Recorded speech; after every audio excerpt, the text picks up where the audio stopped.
Jest 6 listopada 2020 roku. Rodzi się nasz syn Witek.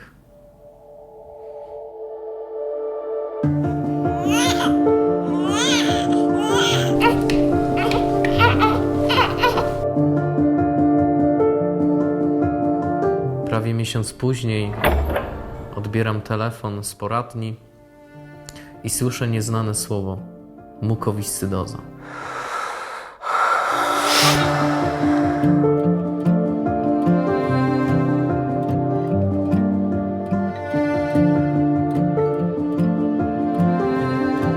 Chcieliśmy pojechać do poradni, usłyszeć, że to pomyłka.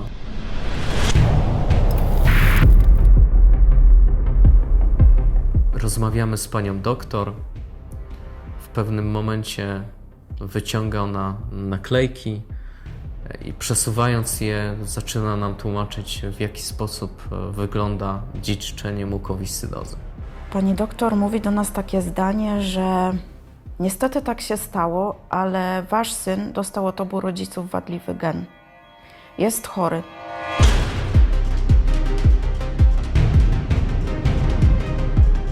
Wojtek blednie.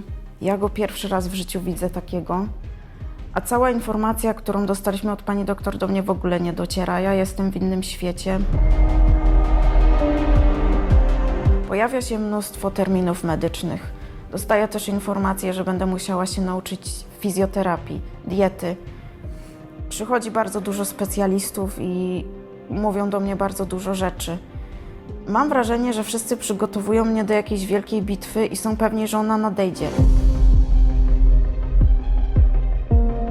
Pani doktor przynosi mi też plik dokumentów i mówi mi, że one pozwolą mi uzyskać orzeczenie o niepełnosprawności Witka. I wtedy do mnie z całą mocą dociera to, że ta choroba jest naprawdę poważna i że Witek naprawdę jest niepełnosprawny. Mukowiscydoza jest ciężką, genetyczną, wciąż nieuleczalną chorobą. Jest to najczęstsza wśród rzadkich chorób. Dotyczy około 2000 polskich pacjentów. Choroba polega na tym, że w organizmie chorego jest produkowany nadmiernie lepki śluz, który konsystencją przypomina budyń. Ten śluz nieodwracalnie uszkadza narządy wewnętrzne. Jest doskonałą pożywką dla bakterii. Umiera się w taki sposób, że chory się po prostu dusi przy pełnej świadomości głowy. Chory się po prostu topi od środka. Obecnie co drugi chory w Polsce nie dożywa 24 roku życia. Dodatkowo rodzic otrzymuje w momencie diagnozy informację o tym, że jest 25% szans na to, że kolejne dziecko urodzi się chore.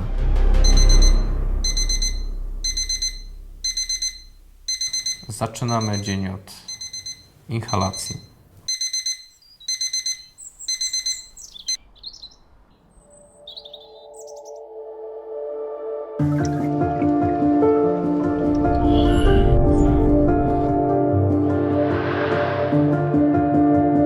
Następnie Witek ma zakładany pas na przeponę. Później ma przykładaną maseczkę z cienką rurką, która rozszerza jego skrzela. Później Witek ma wykonany drenaż płuc. To polega na uciskach klatki piersiowej w odpowiednich miejscach, po to, żeby wydobyć zalegającą tam wydzielinę. Witek, jak to małe dziecko, nie potrafi usiedzieć w jednym miejscu, więc wyrywa się, szarpie, walczy, żeby działo się coś ciekawszego niż bycie w jednym miejscu. I dopiero po tych zabiegach jemy śniadanie. Sprawa ma się znacznie gorzej, kiedy Witek ma infekcję. Wtedy cały dzień i noc są podporządkowane zabiegom. Dla nas każda infekcja to jest strach, czy Witek wróci do względnej stabilności, czy czeka nas kilkudniowe, a nawet kilkutygodniowe leczenie w szpitalu.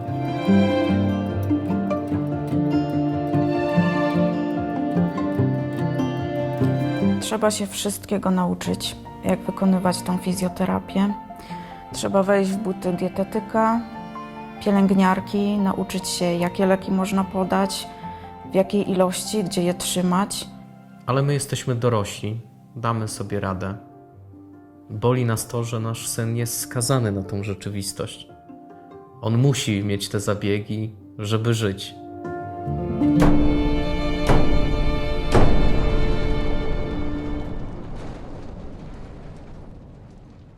Niedawno nastąpił przełom w leczeniu mukowiscydozy. Powstały pierwsze leki, które działają na przyczynę choroby. W płucach chorego nie jest produkowany ten gęsty, lepki śluz. Kiedy te leki wchodziły na amerykański rynek, to stały się jedynką w wydaniach informacyjnych. No to naprawdę był cud. To był przełom. To był coś, na co pokolenie naukowców pracowało i w co nikt nie wierzył. A to się wydarzyło.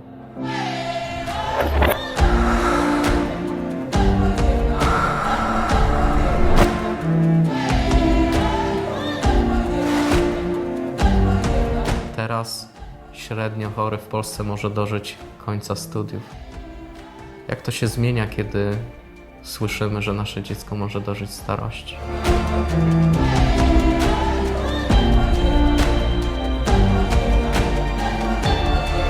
Sporo się zmieniło w perspektywie, o której opowiadamy przez dostęp do pierwszych leków przyczynowych. Ale mamy świadomość, że nie są to leki dla wszystkich pacjentów.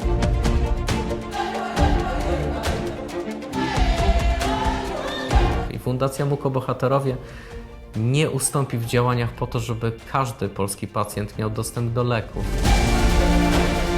Po co powstała fundacja? Oprócz tego, żeby wspierać chorych w ich walce o najlepsze leczenie, także po to, a może głównie po to, żeby podać rodzicom pomocną dłoń na starcie. Znamy potrzeby rodziców, opiekunów. Chcemy wykorzystać doświadczenie, które zdobyliśmy pracując społecznie w innych organizacjach pozarządowych.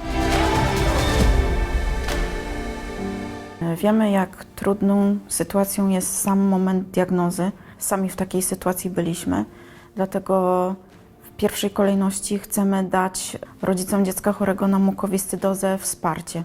Zapraszamy Was do śledzenia działań Fundacji Mukobohaterowie. Bądźmy razem, twórzmy społeczność, dzielmy się wiedzą, problemami, rozwiązaniami i pokazujmy los chorych, trudny los chorych na mukowiscydozę.